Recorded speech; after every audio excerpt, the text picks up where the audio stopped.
Hello दोस्तों, मेरा नाम नीरज। स्वागत है आपका ITI टिक्स यूट्यूब चैनल पर। दोस्तों, आज की इस वीडियो में हम ITI की कोपा टेट के लिए जो DRDO का एग्ज़ाम होने वाला है उसके लिए मोस्ट इम्पोर्टेंट क्वेश्चन आपको बताने वाले हैं, जो कि बार बार आपके एग्ज़ाम में रिपीट हुए हैं। तो यही क्वेश्चन संभावना है कि आपका जो DRDO का सेप्टेम्बर 10 का एग्ज़ाम होने वाला है उसमें भी यही क्वेश्चन आएंगे। इस वीडियो में हम आपको 25 क्वेश्चन बताएँगे और इसी तरीके से लगातार हमारी वीडियो आती रहेंगी DRDO के लिए जो वैकेंसी आई है उसके लिए। तो अगर आप कोपा टेट के स्टूडेंट हैं तो डेली आप हमारी यूट्यूब पर इस वीडियो को देखिएगा। हम आपको डेली 25 क्वेश्चन सॉल्व कराएंगे जो कि आपके एग्ज़ाम में पूछे जाएंगे DRDO के सेप्टेम्बर 10 के एग्ज़ाम में। तो चलिए शुरू करते हैं हमारी वीडियो। पहला क्वेश्चन है, वह क्रम कौन सा है जिसमें कंप्यूटर संचालित होता है? ए ऑप्शन है output input process, B option है इनपुट आउटपुट, सी ऑप्शन है इनपुट प्रोसेस और डी ऑप्शन में है इनपुट प्रोसेस आउटपुट। दोस्तों, यहाँ पर आपको बताना है कि कंप्यूटर जैसे संचालित होता है, मतलब पहले उसमें इनपुट होता है या प्रोसेस होता है, उसके बाद आउटपुट होता है। तो आपको बताना है कि इसमें से कौन सा कंप्यूटर का संचालित होने का क्रम है। तो दोस्तों, आप सभी जानते होंगे कि कंप्यूटर में हम सबसे पहले इनपुट देते हैं, उसके बाद उसमें कुछ प्रोसेस होती है, तभी जाकर हमारे लिए आउटपुट प्राप्त होता है। तो इसका डी ऑप्शन सही हो जाएगा।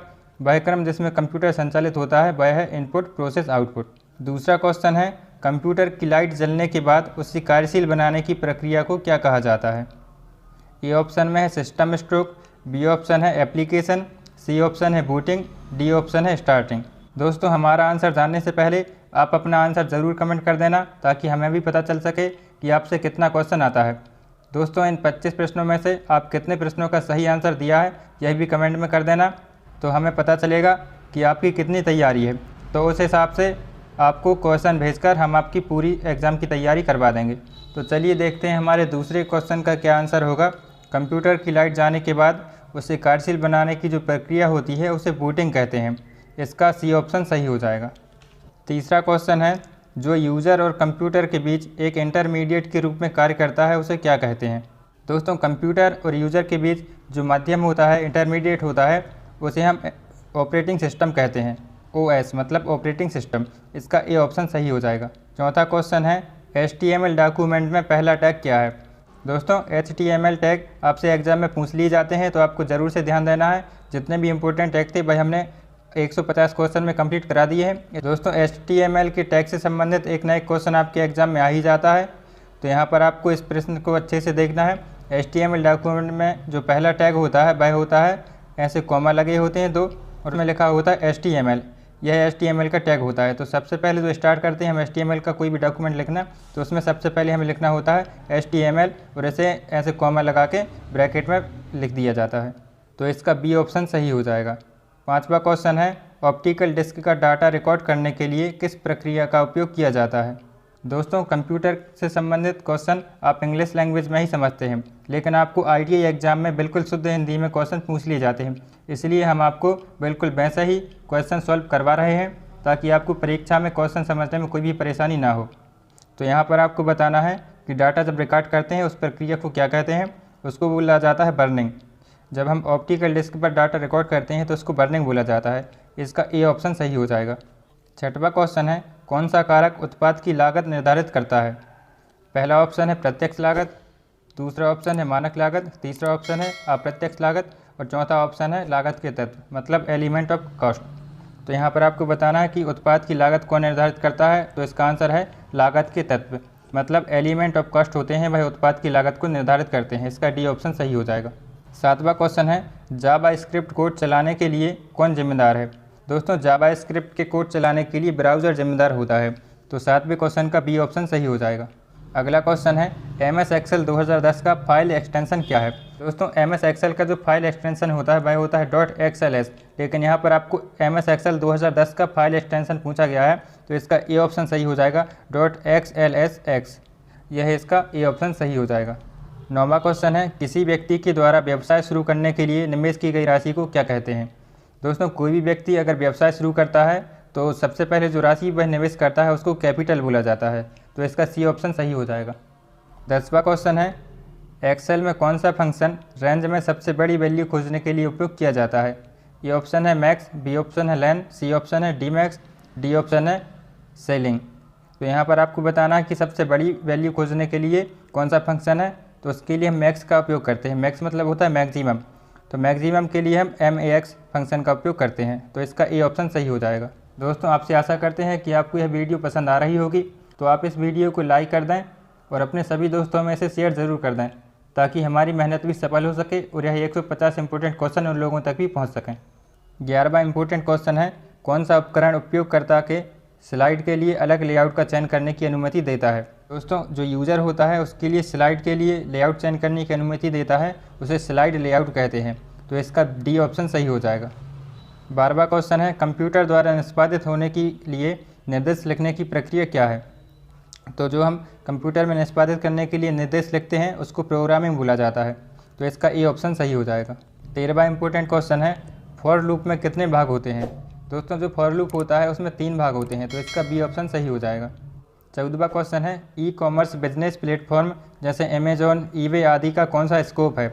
यहाँ पर आपको पूछा गया है कि इसका स्कोप कौन सा है, तो यह ग्लोबल लेवल पर कार्य करते हैं, मतलब हमारे देश में ही नहीं बाकी सभी देश में भी यह काम करते हैं, तो उसको ग्लोबल बोला जाता है। जो अपने देश में काम करते हैं उसे नेशनल बोला जाता है। तो हमारा जो इसका आंसर हो जाएगा वह हो जाएगा ए ऑप्शन ग्लोबल।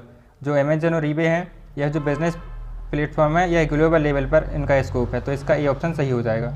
15वां क्वेश्चन है, CPU की आंतरिक ऊर्जा आपूर्ति इकाई कौन सी है। तो यहाँ पर आपको बताना है CPU में जो एनर्जी आती है उसकी इकाई कौन सी है, उसकी इकाई होती है SMRS, इसका ए ऑप्शन सही हो जाएगा। 16वां क्वेश्चन है, भारतीय संसद ने IT एक्ट कब पारित किया था। दोस्तों कुछ क्वेश्चन ऐसे होते हैं जो कि आपके कंप्यूटर से संबंधित नहीं होते हैं, लेकिन वह जीके के क्वेश्चन होते हैं जो कि आपके ITI के एग्जाम में पूछ लिए जाते हैं, तो उनको भी हमने इन सभी क्वेश्चन में कवर करवा दिया है, तो आपको कहीं अलग से क्वेश्चन पढ़ने की ज़रूरत नहीं है। इतना ही क्वेश्चन में आप पास हो जाएंगे बहुत अच्छे नंबरों से। तो देखते हैं हमारे 16वां क्वेश्चन का आंसर क्या होगा। भारतीय संसद ने जो IT एक्ट है वह सन 2000 में पारित किया था, तो इसका ए ऑप्शन सही हो जाएगा। अगला क्वेश्चन है, निम्न में से कौन सा ऑपरेटिंग सिस्टम वास्तव में मल्टीटास्किंग को लागू नहीं करता है। दोस्तों MS-DOS होता है, वह मल्टीटास्किंग को लागू नहीं करता है, तो इसका डी ऑप्शन सही हो जाएगा। 18वां क्वेश्चन है, पावर पॉइंट प्रेजेंटेशन को चलाने के लिए किस फंक्शन की का उपयोग किया जाता है।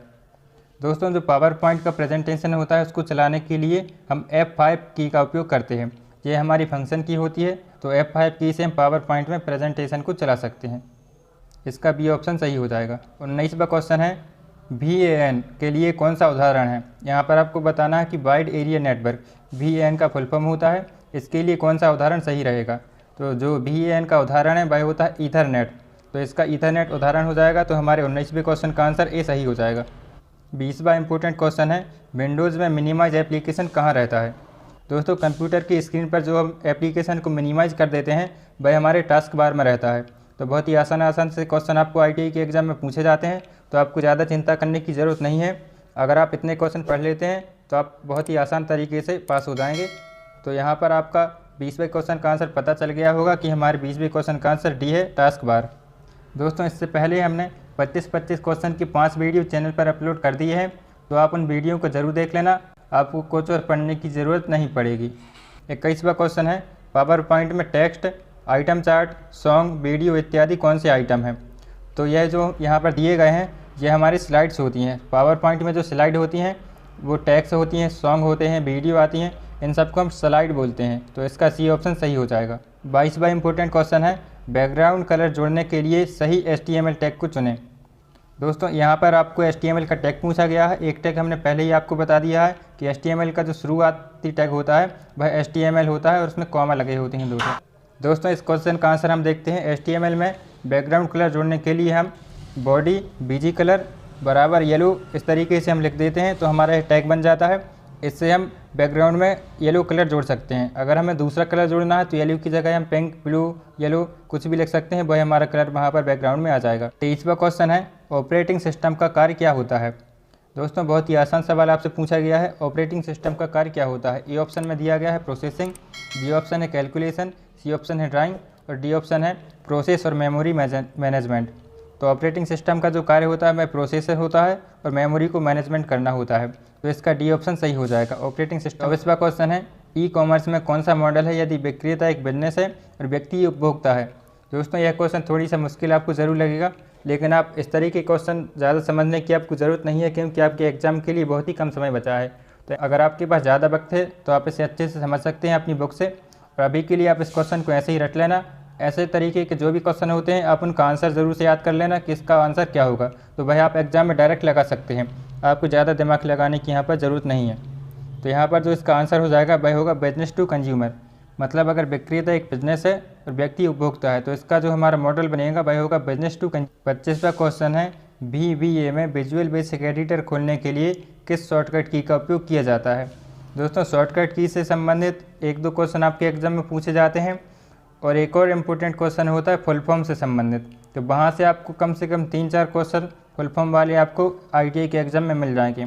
तो भाई हमने आपको पहले ही कंप्लीट करवा दिए हैं, जितने भी क्वेश्चन हमने बताए थे उन्हें में आपके इम्पोर्टेंट जो शॉर्टकट हैं और इम्पोर्टेंट जो फुल फॉर्म है वह कवर हो चुके हैं। तो आपको और इसके अलावा फुल फॉर्म और शॉर्टकट की से संबंधित अलग से वीडियो हम आपको बता देंगे, तो आप चैनल को ज़रूर सब्सक्राइब कर लेना आपको आगे आने वाली इंपॉर्टेंट वीडियो में। यहाँ पर हम देखते हैं जो विजुअल बेसिक एडिटर खोलने के लिए जो शॉर्टकट की का उपयोग किया जाता है वह होता है Alt+F12। यह जो शॉर्टकट की होती है इसके विजुअल बेसिक एडिटर खोल सकते हैं। तो इसका 25वें क्वेश्चन का आंसर हमारा सी सही हो जाएगा। तो दोस्तों इस तरह हमारे सभी 150 प्रश्न कंप्लीट हो चुके हैं। अगर आपको वीडियो पसंद आई हो तो इसे लाइक कर देना और अपने दोस्तों में इसे शेयर ज़रूर कर देना। इन सभी 150 प्रश्नों का PDF अगर आपको चाहिए है तो आप अपना नंबर ज़रूर कमेंट कर देना, हम आपको PDF व्हाट्सएप पर सेंड कर देंगे और आपको ITI के कोपरटेट के व्हाट्सएप ग्रुप में भी ऐड कर देंगे।